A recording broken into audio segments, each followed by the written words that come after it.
Hi, everyone, and welcome to This Is Your Time. And today we are going to talk about ants. Are they controlling your life? And I don't mean the little tiny bugs that are outside and in our garden, but what I am talking about is those little thoughts that we have in our mind that eat away at our success, eat away at the story we tell ourselves, and the flourishment of our spiritual self as we would like it to be.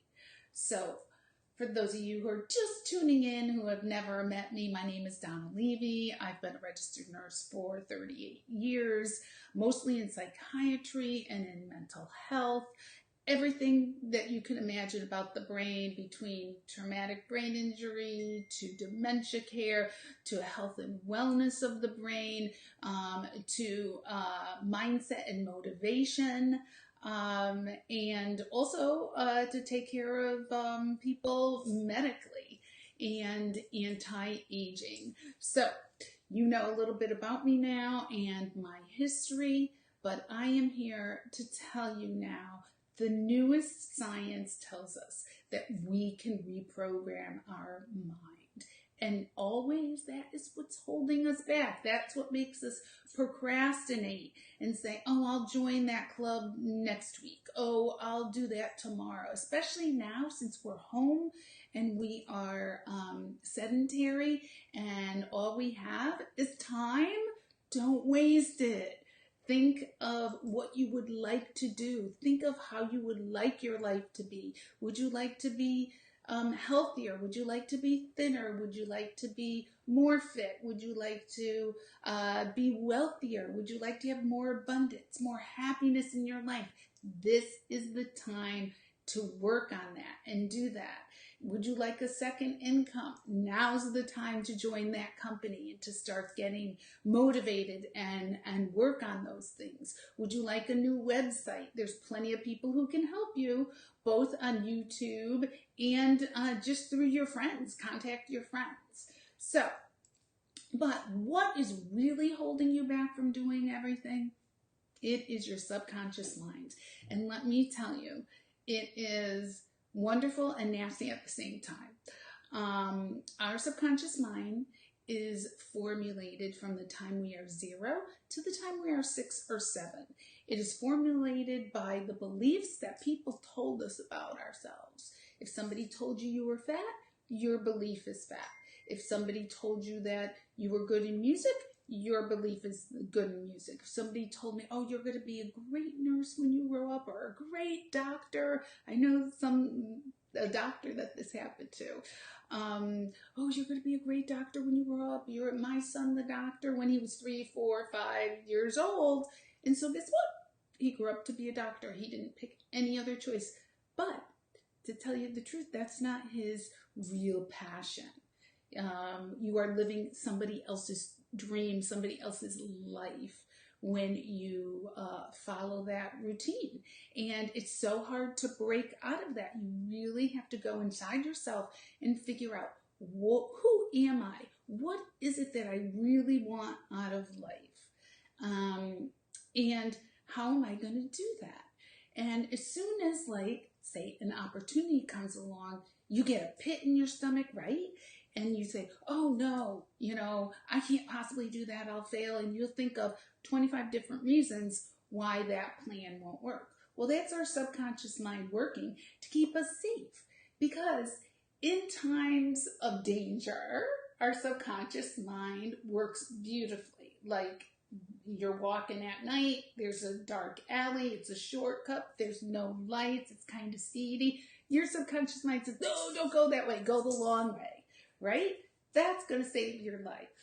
But when you're trying to grow and go outside of your comfort zone, if we listen to that subconscious mind, we will never grow. We will never take that step to financial freedom, to maybe a new way of living, to incorporate meditation, or to incorporate exercise into our lifestyle. We will never do that. People would never become parents because guess what? That is outside our comfort zone. All right. So we have to have an emotional connection with what it is that you want to accomplish, because our subconscious mind is formulated by emotion. So, okay, for instance, I come home from school every day. I've used this in the past. And my mother or grandmother was home waiting for me with a plate of cookies, and it made me feel so good, and it made me feel homey and warm inside and loved. Okay, so now I have a hard day at work. I come home, there are apples in the refrigerator and there are cookies. What am I going to grab? I'm going to grab the cookie because I am attached emotionally to the result of having that cookie after a long day. And I don't even think about the apples, and that truly happened to me. I didn't even think about the apples. I went for the cookie. So that is our subconscious mind at work.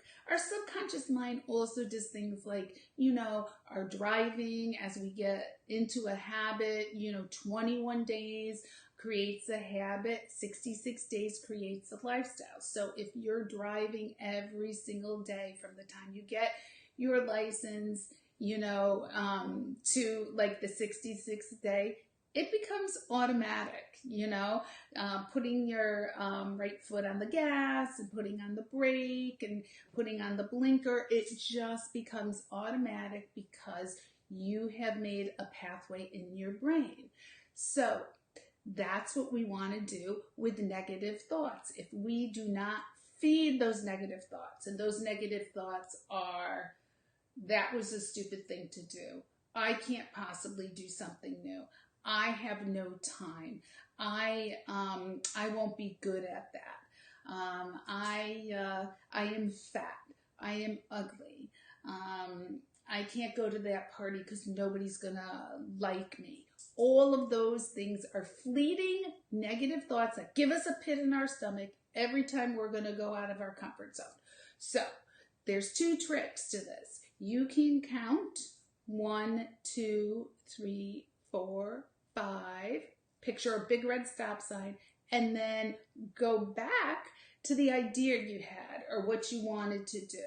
You can squash those negative thoughts and replace them with the positive thoughts and the life that you want to proceed and you want to live. You can recreate the story you want to tell and not the story that other people want to tell. We are really living the adults that we were around during our formative life.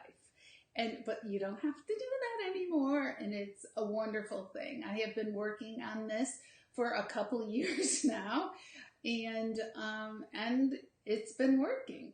I want to feel secure financially, and I want abundance, an abundance that I can share with people, that I can share with my family and my loved ones, and I can be free when we're out of quarantine to go visit them when I want to and buy them gifts when I want to.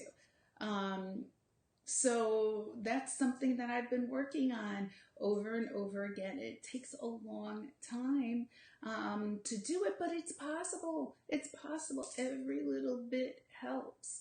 So the other thing is that by doing mantras also, like if you have an issue with your weight, I love my body. I'm so happy and grateful that I have this body that works, and it is beautiful. I am so happy and grateful. And say that throughout your day, and really feel that you are happy and grateful. And that's what's going to stick in your brain. It is exactly like a song. When you hear a song a couple times over on the radio or people singing it, before you know it, it's playing in your head. You don't even have to think about it, and you get a feeling along. That's what I'm talking about. The feeling, the vibration is what sticks in our mind, and you can reprogram your mind to do anything, to think any way you want to, you know. Have you ever seen people that, you're like, they're nothing special, and they, are being so successful. They're up on the stage giving lectures and all of that. Well, guess what? It's because they programmed their subconscious mind to do that. And you can do it too. We are all in the same boat. We all have negative thoughts in our brain. But you can absolutely get rid of it. Step outside that comfort zone. Really, no one dies outside the comfort zone. It's where dreams are accomplished. It's where you grow and you feel wonderful. And so what? If it doesn't work out, you go on to the next thing. Nobody really cares. We think that everybody cares about what's going on with us, and oh, she's doing this, and she's tried 50 million things. I've tried 50 million things, and because I feel like I cheat myself if I don't try it at least once, right? Because life is a gift, and you only have it once to go around. So whatever story you really want to tell yourself, that is true. Whether you think you can or you think you can't, it is right. That's Henry Ford. And you can actually recreate the life that you want and not somebody else's. So that is it for today. I hope you have a marvelous Mindset Monday and do something good for yourself. Do something good for somebody else. Start your day with gratitude. If you haven't been thankful that you got up today and you have health and happiness, then do it right now. It is all up to you. And I will see you again tomorrow on another This Is Your Time. And it really is.